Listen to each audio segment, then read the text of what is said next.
ಕಳೆದ 21 ವರ್ಷದಿಂದ ಕಾರ್ಯದರ್ಶಿಯಾಗಿ ಸೇವೆಯನ್ನು ಮಾಡಿ ಹೊಸಬರಿಗೆ ಅವಕಾಶ ಮಾಡಿಕೊಡಲಿಕ್ಕೆ ಬಂದೀನಿ. ನಮ್ಮ ಸಂಸ್ಥೆಯ ಬಗ್ಗೆ ಒಂದು 2 ಮಾತುಗಳನ್ನು ಹೇಳೋಕ್ಕೆ ನಾನು ಇಚ್ಛೆ ಮಾಡ್ತೀನಿ. ಈ ಒಂದು ಮೊನ್ನೆ ನಮ್ಮ ಆಡಳಿತ ಮಂಡಳಿ ಒಳಗೆ ಗೌರವ ಅಧ್ಯಕ್ಷರು ಶ್ರೀಮಾನ್ BS ಕಟ್ಟಿ, ಗೌರವ ಉಪಾಧ್ಯಕ್ಷರು ಶ್ರೀಮಾನ್ ಸುಹಾಸ್ ದಾತಾರ್, ಅದರಂತೆ 7 ಜನ ಬೆನಿಫ್ಯಾಕ್ಟರ್ ಅಂತೇಳಿ ಕೆಲಸ ಮಾಡ್ತಾರೆ. ಆ 7 ಮಂದಿ ಬಿಟ್ಟ 8 ಮಂದಿ ಚುನಾಯಿತಾಗಿರ್ತಾರೆ. ನಮ್ಮ ಡಾಕ್ಟರ್ ಸಾಹೇಬರು ಅವರು ಬೆನಿಫ್ಯಾಕ್ಟರ್ ಗುಂಪಿನೊಳಗೆ ಬರ್ತಾರೆ.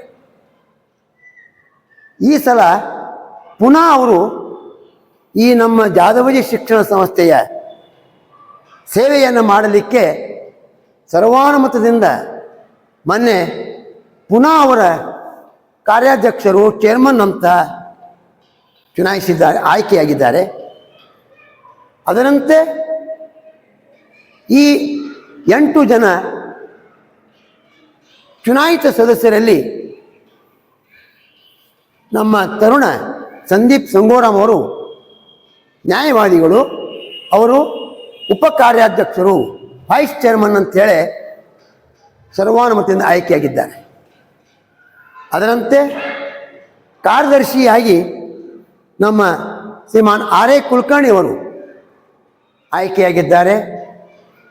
ಸಹ ಕಾರ್ಯದರ್ಶಿ ಅಂತೇಳಿ ನಮ್ಮ ಆನಂದ ಟೊಣಪಿ ಅವರು ಆಯ್ಕೆಯಾಗಿದ್ದಾರೆ.